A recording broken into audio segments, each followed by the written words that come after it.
Um mês com Maria. Estamos em nome do site padrepiodipietreucina.com.br. Você visitando esse site encontrará pensamento do dia, biografia do santo, relatos extraordinários de curas e uma área para colocar seus pedidos de oração. Tem um campo para você colocar seu e-mail e receber novidades do nosso projeto de evangelização. Vamos lá para a quarta meditação do mês. A morte. A morte é a porta da vida eterna. Através dela se entra no além. É uma passagem obrigatória. É o destino do homem morrer. Um destino que leva a marca da culpa original. A morte é o salário do pecado. Por isso, é terrível morrer. E a morte nos demonstra cruamente quanto é verdadeira a palavra de Deus. Lembra-te, homem, que és pó, e ao pó voltarás. Com a redenção operada por Jesus, porém, a morte na graça de Deus é o sinal da salvação eterna. Para os santos, a morte é a entrada no paraíso. São Paulo parece gritar de alegria quando escreve: para mim, a morte é um lucro. Por isto, São Tomás Moros, condenado à morte pelos heréticos, no dia do suplício, quis vestir sua roupa mais linda e preciosa. E São Carlos Borromeu se fez pintar um quadro sobre a morte, que figurava um moribundo cheio de serenidade. Perto dele estava um anjo lindo com uma chave de ouro na mão, pronto para abrir a porta do paraíso. Que graça é morrer santo! Preciosa para Deus é a morte dos seus santos. Quando, como, onde? A morte é a coisa mais certa, mas ignoramos quando virá, como virá, onde virá. Se pode morrer no seio materno ou com 100 anos de idade. Se pode morrer na própria cama ou no meio da rua. Ao deitar-nos, não sabemos se veremos o sol. Ao nos levantar, não sabemos se chegaremos à noite. Estamos certos só disso. Não sabemos nem o dia, nem a hora.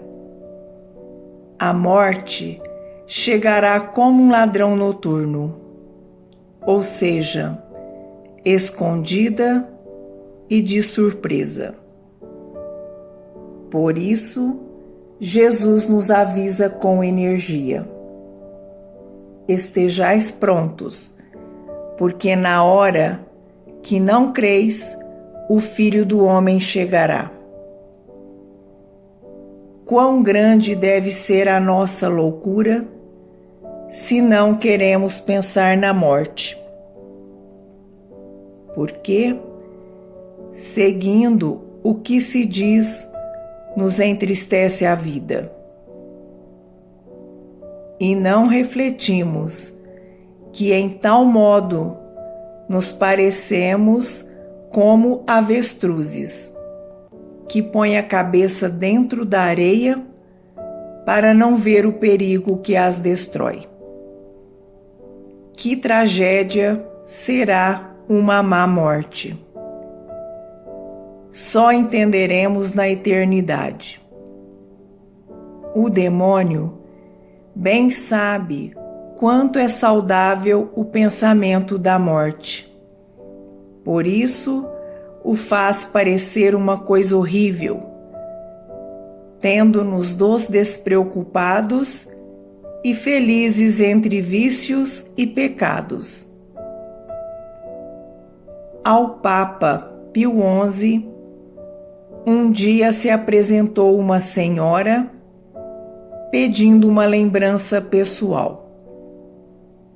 O Papa estava na rua, observou a senhora vestida de luxo mundano, se inclinou ao chão, recolheu um pouco de pó e fez na testa da senhora uma cruz dizendo: lembra-te que és pó, e ao pó voltarás.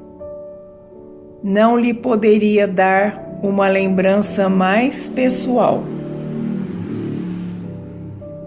Estai sempre prontos.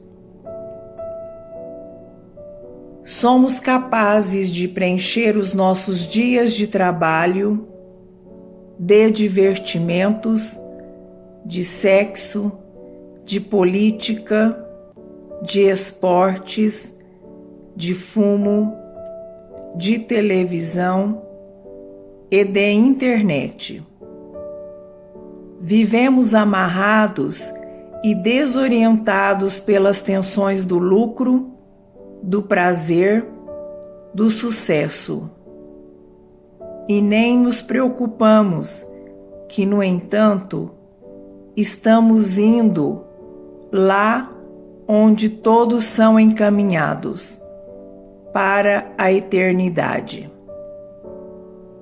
E as realidades terrenas, os afazeres temporais, a saúde do corpo, as coisas materiais nos escravizam, nos adormecem em uma letargia espiritual que pode ser fatal. Jesus nos recomendou muitas vezes no Evangelho de nos fazermos achar acordados espiritualmente e operosos para o reino dos céus.